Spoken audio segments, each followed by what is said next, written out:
Want to do a piece on this homebrew, which was sent or brought to me actually from a friend of mine who's a brewer named Andy. He lives near me, and every once in a while he does what we call a porch drop-off. So he's got this beer. He calls it the Green Hose Smoked Dark Ale. There you have it. So that's what he calls it. And he wanted me to try it because I'll read you the little note he sent here. It says, the bottle of beer is a Cooper's Dark Ale.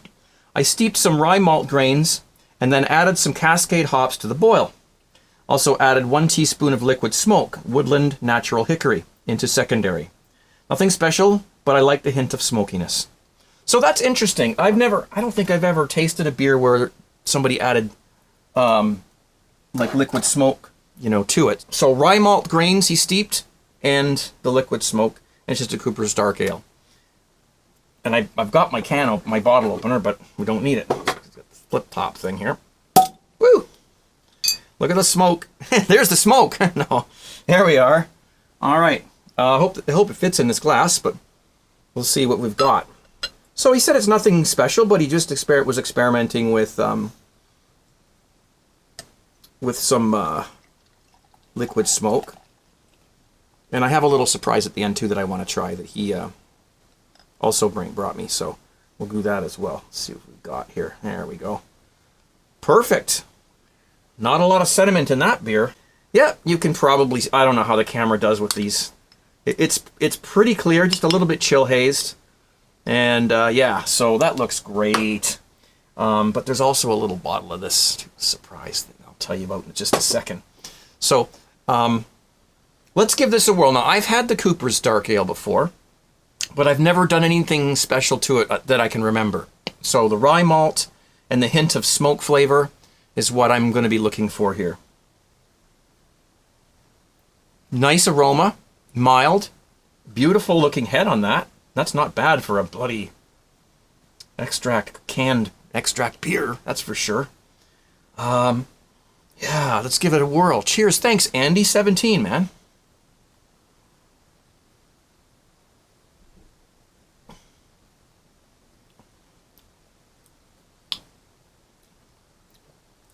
It's pretty dry, so it's very fermented. I don't know if I asked him. I forgot to ask him what kind of yeast he used, but he did a secondary, so it fermented down pretty far. So it's on the dry side.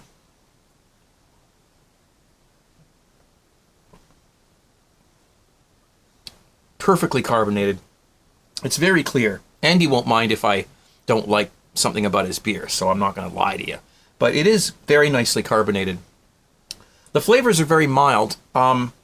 It's actually very clean for the color. It's a very clean, sessionable beer. I'm still trying to get the smoke in there.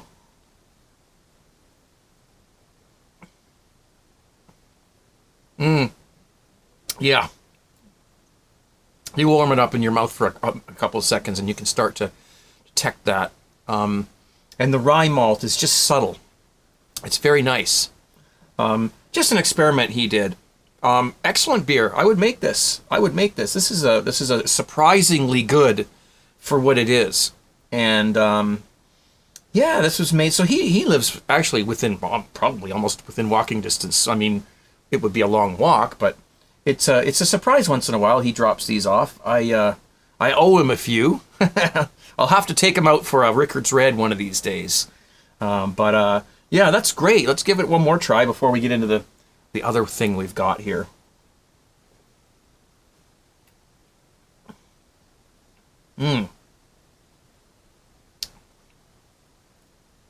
Yeah.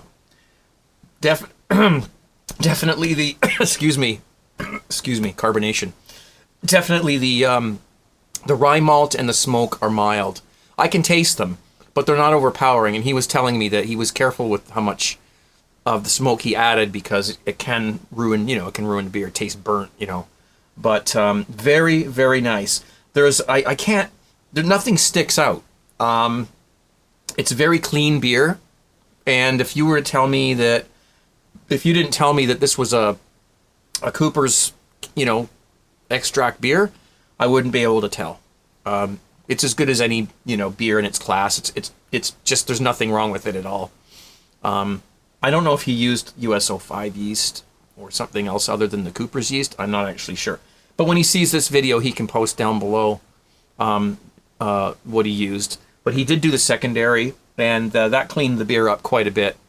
I don't usually do secondaries, but there are times when it's feasible to do, and I have nothing against them. So, but when you want to add things like after the fermentation, you don't want to be stirring the beer too much to get the sediment off the bottom. So doing a secondary is a great idea.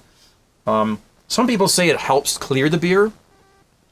I used to think that was nonsense, but maybe there is some reason why when you move the beer from one vessel to another, maybe it jostles the beer around just enough to get it to ferment a little bit more and clear a little bit more.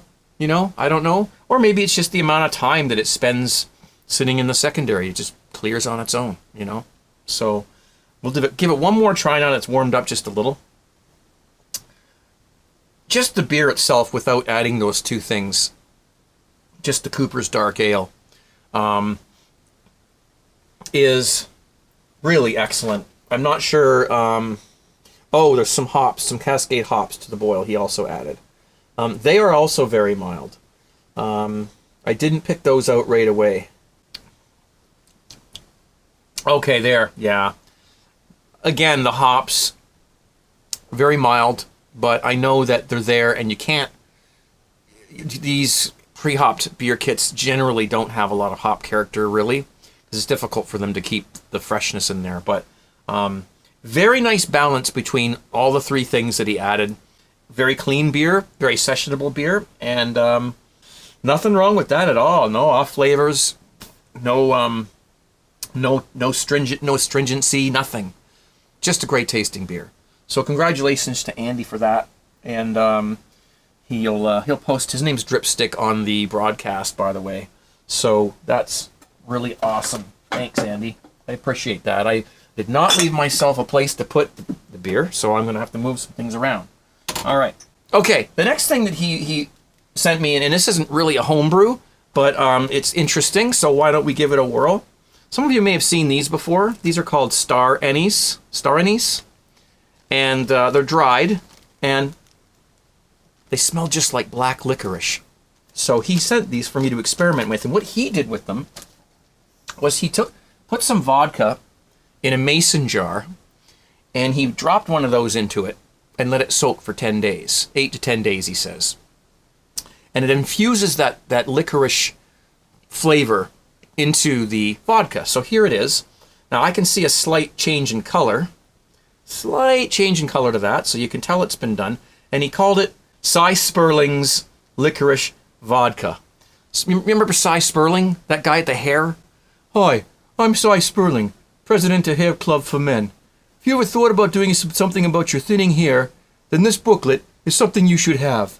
And I'll see that you get it free if you call this toll-free number now. Remember that old infomercial? Cy Sperling's Licorice Vodka. It says it'll put hair on your chest. That's why he called it Cy Sperling's. So let's give it a try. Clean glass. He says drink it neat. Neat means just by itself. It is chilled, so I don't know if that's actually neat or not. But I'm not gonna drink it. I'm not gonna like do like a shooter thing. Okay, I don't want to get too drunk right now. But we will give it a try, and I'll just give it a sip. So, Cy Sperling's Licorice Vodka. Cheers. Oh, wow. Smells great.